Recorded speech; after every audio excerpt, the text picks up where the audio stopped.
Selamat pagi, selamat siang, dan selamat sore. Kami dari kelompok 5 akan mempresentasikan hasil ulasan dari jurnal penelitian yang berjudul Entrepreneurial Outcomes and Organizational Performance Through Business Coaching. Ekonomi baru yang didasarkan pada pengetahuan mengintegrasikan pembangunan berkelanjutan dan inovasi tujuan. Tujuan utama dari proyek ini adalah untuk meneliti dasar-dasar teoritis dan metodologis dari teknik-teknik pembinaan berbasis pengetahuan untuk menilai perkembangannya saat ini dan untuk menarik rekomendasi-rekomendasi untuk meningkatkan daya saing sektor swasta. Setelah menghadapi krisis pada tahun 2007 hingga 2008, tantangan dan ketegangan ekonomi yang dirasakan dan belum pernah terjadi sebelumnya mulai dihadapi oleh sektor swasta, sehingga menjadi jelas bahwa sektor swasta memerlukan adanya perubahan dalam menjalankan bisnis mereka dalam bentuk pembinaan. Oleh karena itu, seiring dengan perlunya pemotongan biaya, diyakini bahwa perusahaan saat ini dipaksa untuk kembali fokus pada pentingnya kinerja dan pengembangan karyawan dalam rangka meningkatkan daya saing organisasi. Menurut Natale dan Diamante 2005, pertumbuhan berkelanjutan yang signifikan telah terjadi di bidang pembinaan selama 3,5 dekade terakhir pada tahun 1980-an.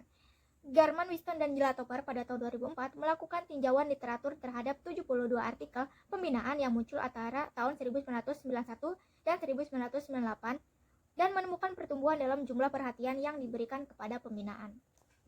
Pelatihan bisnis memiliki peran besar dalam pertumbuhan dan perkembangan performa atau kinerja organisasi.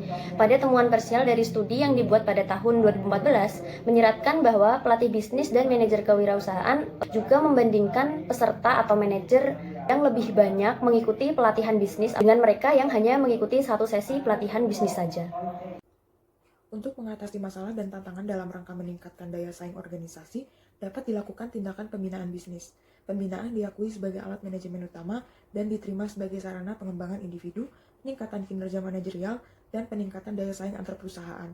Pembina atau pelatih dalam sebuah bisnis bertindak sebagai penasihat atau konselor dan fasilitator jaringan. Berikut adalah beberapa cara mempraktikkan keterampilan pembinaan bisnis. Sebagian besar pengusaha merasa puas dengan kinerja dan hasil yang diperoleh dari pembinaan bisnis. Kesimpulan pada penelitian ini yaitu pembinaan bisnis memiliki dampak besar pada pengembangan locus of control serta self-efficacy seorang pengusaha sehingga mengarah pada pertumbuhan organisasi dan mengonfirmasi hipotesis penelitian.